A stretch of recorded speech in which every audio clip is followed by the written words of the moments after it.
Good afternoon, everyone. George Cavaligos for HFT Bonds. Wow, what a day. If you saw yesterday's video, you saw the comments about the bull flag in the 10-year. And we had a kind of sloppy bull flag in the bonds, too.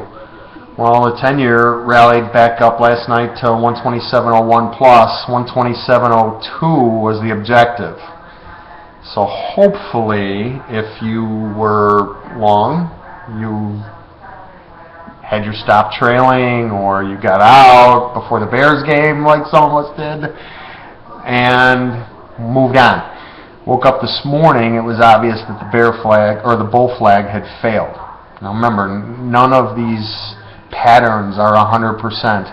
And if you want to go and look at somebody who's done a lot of work on all these different technical patterns and what the percentages are, go take a look at thepatternSite.com. I forgot the gentleman's first name. His last name is Balkowski.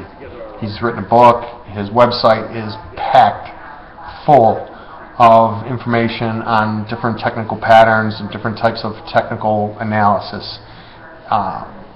It's probably one of my top favorite sites.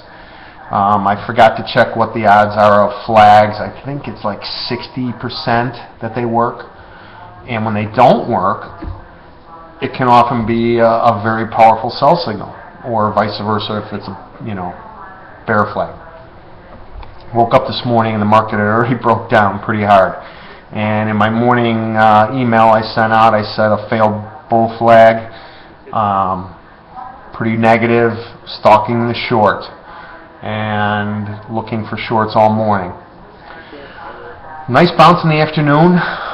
We still haven't reached any major objectives yet. I would imagine with us closing in the lower quadrants, the way we look like we are right now, it's 2:30 Chicago time, that we will see some lower prices tomorrow, and then a possible correction on Thursday in front of the non-farm payroll data. The market seems to be ignoring the non-farm payroll analysis. Remember, last week's ADP was very weak, and some of the numbers that I've been looking at from different websites are looking for a very weak non-farm payroll number. The market is ignoring that, and the volume is confirming the sell-off, and open interest is confirming the sell-off by and large. We've got some pretty interesting objectives down below the market here. If you take a look at a 10-year chart, most obvious objective is the low from back in mid-October, October 16th, right around 125.16 plus. Just so happens in that 125.26 area is the first Fibonacci retracement at 38% of the whole big rally. So I spoke yesterday about some Fib retracements of just the most recent rally, from 125, whatever it was, 16 plus up to 128.02. So we've already sort of breached all those Fib retracements. I was looking at one in the bonds today at 133.06 for a brief moment, but as the market's falling apart like that, I decided not to try and catch that falling knife at that point, and I think we ended up going all the way down in bonds 132.24. Bonds again much weaker than 10 years. This is different. Remember the last big break that we saw back in the spring and early summer, as the market was breaking the short end of the curve, 5 years and 2 years and 10 years led the way down. They got hit harder, and we saw what traders called a bear flattening, where the yield curve actually narrows. It flattens, which is not a common occurrence. As the market's coming off the last, 5 days now, we're seeing the yield curve steepen, which means the bonds are leading the way down, which is a more normal bearish situation. That's the inflation fears. That's not the Fed sort of tightening fear like I think what we saw back in the spring. This is more of an inflation type of scare, which I really don't understand, because I look at commodities. Somebody posted a chart on Twitter today of the CRB breaking some major long-term bull trend line that goes back like, a decade, and breaking through there yesterday or today. And all the commodities still look weak. And I'm at a loss to explain why we're seeing this bearish steepening at the moment, but it is happening. Something to take note of. That points you towards watching the bonds for leadership now at this point too.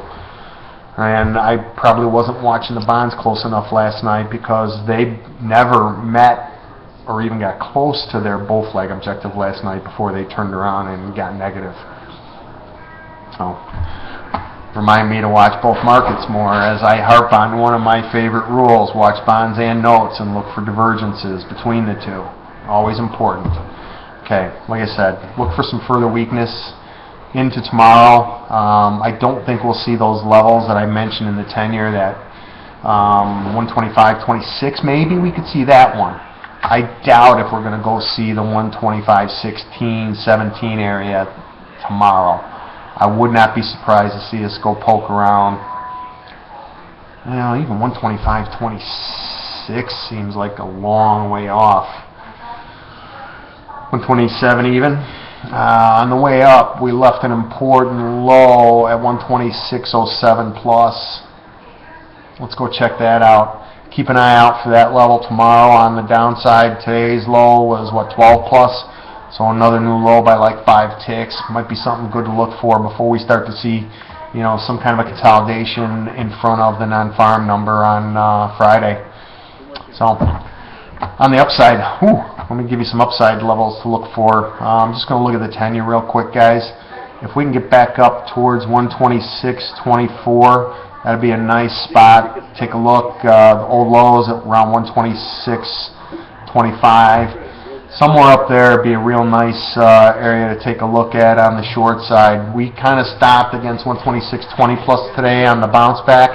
That was an old low, obviously. Remember, from back in October. So I think if we do overlap that level, we could see some small stops, maybe take you up back towards 23, 24. That's where I'd try my next short. Okay, gang, have a great night. That was a long one. It was a long day. Go Bears, huh? How about that game last night? Thanks a lot, everybody. See you tomorrow.